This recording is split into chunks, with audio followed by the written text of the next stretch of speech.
fractions. What is a fraction? Fractions किसे कहते हैं? Fraction is a part of a whole denoted by numerator and denominator. Suppose अगर आपको एक figure दे रखा है, एक सर्कल दे रखा है, इस पूरे सर्कल को कहेंगे हम होल. अगर इस सर्कल के मुझे सिर्फ ये वाला पार्ट अगर रिप्रेजेंट करना है तो इसको हम कैसे रिप्रेजेंट करेंगे? ये टोटल पार्ट्स कितने हैं? 2 है, तो 2 को एज अ डिनोमिनेटर रिप्रेजेंट करेंगे और ये शेडेड पार्ट क्या है? 1 है. ठीक है, तो इस फिगर का फ्रैक्शन क्या होगा? 1/2. ठीक है, सपोज अगर मैंने इसके 4 पार्ट्स किए, सर्कल का, होल का मैंने 4 पार्ट्स किया, तो एक पार्ट इसका शेडेड है, तो टोटल नंबर ऑफ पार्ट्स जो है हम डिनोमिनेटर में लिखेंगे और जो शेडेड पार्ट है उसको हम एज अ न्यूमरेटर लिखेंगे. तो फ्रैक्शन क्या होता है? एक स्मॉल पार्ट होता है किसी होल रीजन का. ठीक है, तो किसी एक स्मॉल पार्ट को अगर रिप्रेजेंट करना है तो उसको हम फ्रैक्शन के द्वारा रिप्रेजेंट करते हैं.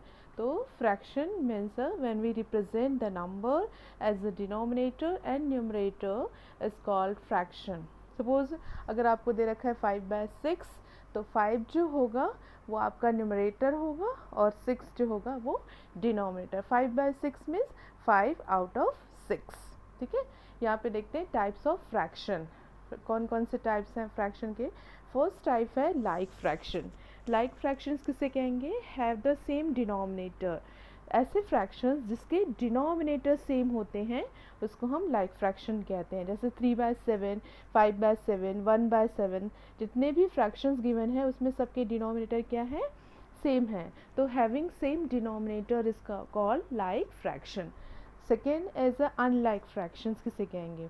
तो जिसका जस्ट अपोजिट होगा, हैविंग डिफरेंट डिनोमिनेटर. 4/7, 5/10, 5/9, तो यहाँ पे 7, 10, 9 डिफरेंट डिफरेंट नंबर्स आ रखे हैं, तो जिसके डिनोमिनेटर डिफरेंट होंगे उसको हम बोलेंगे अनलाइक फ्रैक्शन. ठीक है, नेक्स्ट है आपका प्रॉपर फ्रैक्शन. प्रॉपर फ्रैक्शन किसे कहेंगे? Numerator less than denominator means have a value of less than 1 and have the numerator smaller than the denominator. इसका मतलब है कि अगर आपका न्यूमरेटर डिनोमिनेटर से छोटा है तो उसको हम कहेंगे प्रॉपर फ्रैक्शन. जैसे 1/8, तो 1 जो है 8 से छोटा है. 4/9, 4 जो है वो 9 से छोटा है. 6/11, तो देखो यहाँ पे न्यूमरेटर, जितने भी न्यूमरेटर गिवन है वो सारे डिनोमिनेटर से छोटे हैं. तो जब हमारा न्यूमरेटर डिनोमिनेटर से छोटा होता है तो ऐसे फ्रैक्शंस को हम प्रॉपर फ्रैक्शंस कहते हैं. ठीक है, नेक्स्ट है इनप्रॉपर फ्रैक्शन. इनप्रॉपर फ्रैक्शंस किसे कहेंगे? न्यूमरेटर इक्वल टू और ग्रेटर देन डिनोमिनेटर. जब हमारा फ्रैक्शन में न्यूमरेटर जो है या तो इक्वल होगा डिनोमिनेटर का, या तो न्यूमरेटर हम जो डिनोमिनेटर से ग्रेटर होगा, मीन्स बड़ा होगा. जैसे 5/2, तो 5 इज़ ग्रेटर देन 2, न्यूमरेटर जो है वो डिनोमिनेटर से बड़ा है. 12/7, तो 12 जो है वो 7 से बड़ा है. और 8/8, तो जो इनप्रॉपर फ्रैक्शन होता है या तो न्यूमरेटर डिनोमिनेटर इक्वल होगा या तो न्यूमरेटर डिनोमिनेटर से ग्रेटर होगा, तो उसे हम इनप्रॉपर फ्रैक्शन कहेंगे. ठीक है, next is a mixed number. What is a mixed number? Combine a whole number and a fraction is a mixed number. जब हम होल नंबर और फ्रैक्शन को कंबाइन करते हैं तो उसको कहते हैं हम मिक्स्ड नंबर. ठीक है, तो 3 is a whole number and 1/2 is a fraction.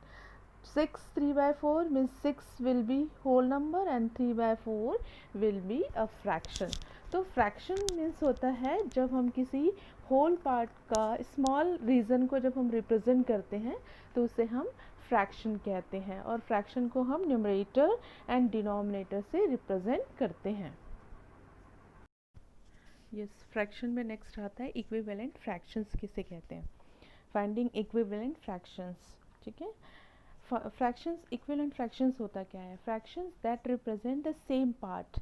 जो भी फ्रैक्शन गिवन होगा उसका सेम पार्ट को ही जब हम रिप्रेजेंट करेंगे तो वो कहलाएगा इक्विवेलेंट फ्रैक्शन. अब कैसे फाइंड आउट करेंगे? When we can find equivalent fraction by multiplying the numerator and denominator by the same numbers.